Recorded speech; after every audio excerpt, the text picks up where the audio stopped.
राम राम मंडळी, आज आहे आषाढी एकादशी आणि त्यामुळे आम्ही चाललोय काही इतक्या सुंदर ठिकाणी. त्याआधी आम्ही आलो बामखेडच्या महादेवाच्या 12 ज्योतिर्लिंग या मंदिरावर. इथे येऊन मस्त महादेवाचं दर्शन घेतलं आणि आम्ही पुढचा प्रवास सुरू केला.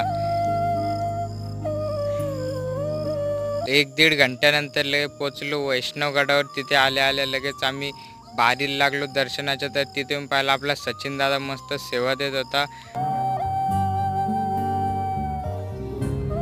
पाऊण तासानंतर आमचं दर्शन वगैरे झालं आणि इथेच आमच्या क्लासचे पण मित्र आलेले होते काही.